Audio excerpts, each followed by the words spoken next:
A campanha Senussi foi um dos muitos teatros secundários da Primeira Guerra Mundial, ocorrendo entre 1915 e 1917 no norte da África, especificamente na região do Egito e da Líbia.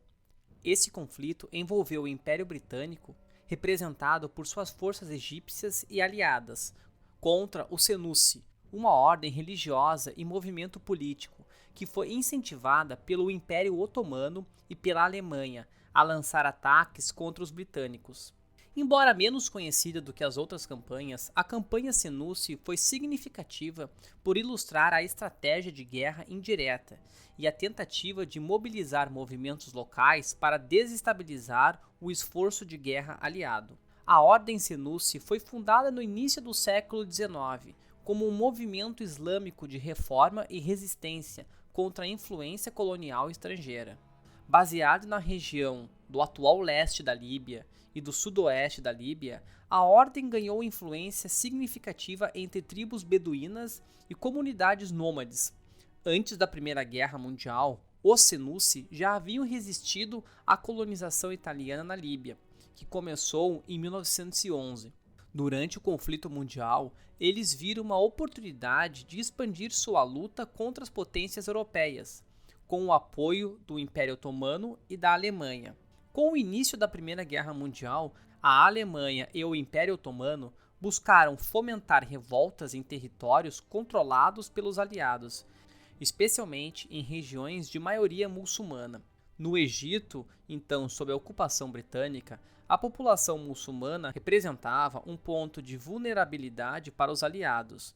Os otomanos enviaram armas, recursos e conselheiros militares para os Senussi, incentivando-os a atacar o oeste do Egito e desestabilizar a administração britânica. Em novembro de 1915, os Senussi começaram a realizar ataques contra posições britânicas no oeste do Egito, principalmente na região próxima à fronteira da Líbia.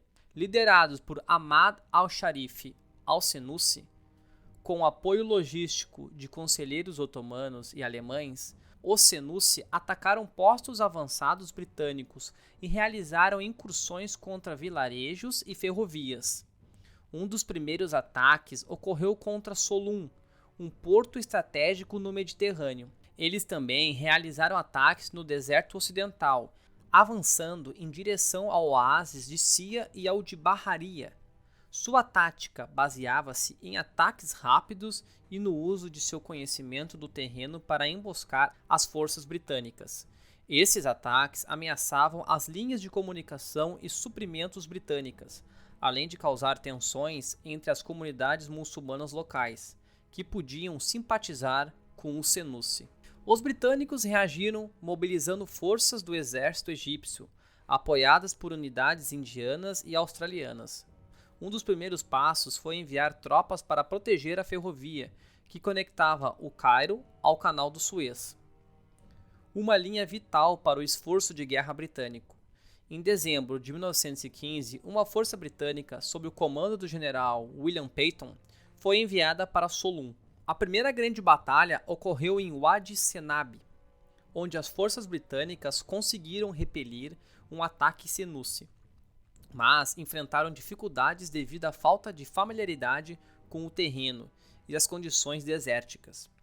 Em fevereiro de 1916, a Batalha de Halazin foi travada, resultando em outra vitória britânica. As forças Senussi começaram a recuar para o interior do deserto, mas continuaram a realizar ataques esporádicos.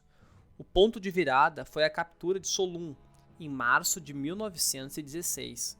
Com o controle do porto, os britânicos cortaram uma importante rota de suprimento do Senussi e consolidaram sua posição na região. A força britânica, agora sob o comando do general Archibald Murray, iniciou uma série de operações para destruir as forças Senussi e neutralizar sua ameaça. Em 1917, os britânicos concentraram seus esforços em capturar os oásis que serviam como base para os Senussi. Uma série de batalhas menores ocorreu, nas quais as forças britânicas utilizaram veículos blindados e aviação para superar a mobilidade dos Senussi no deserto. A superioridade tecnológica e logística dos britânicos foi decisiva, enquanto os Senussi, isolados dos seus aliados otomanos e alemães, enfrentaram dificuldades crescentes para manter sua resistência. O colapso da resistência Senussi foi acelerado pela rendição de Ahmad al-Sharif, que abdicou de sua posição de liderança em favor de Muhammad Idris al-Senussi, mas inclinado a negociar com os britânicos. Em 1917, a campanha foi essencialmente encerrada, com os britânicos consolidando seu controle sobre o oeste do Egito. A campanha Senussi teve um impacto limitado no curso geral da Primeira Guerra Mundial, mas destacou a estratégia de usar movimentos locais para desestabilizar potências coloniais. Apesar de seu fracasso militar, os Senussi mantiveram sua influência política e religiosa na região, e Muhammad Idris al-Senussi mais tarde se tornaria o primeiro rei da Líbia independente em 1951. Para os britânicos, a campanha reforçou a necessidade de proteger suas linhas de comunicação no Egito e no Canal de Suez, vitais para seu esforço de guerra. A campanha também mostrou os desafios de lutar em teatros de guerra remotos e desérticos, onde o terreno e a logística desempenham papéis cruciais. Em resumo, essa campanha foi um conflito menor, mas estrategicamente significativo no contexto da Primeira Guerra Mundial, destacando as dinâmicas de resistência local, imperialismo e guerra indireta em um dos períodos mais turbulentos do século XX.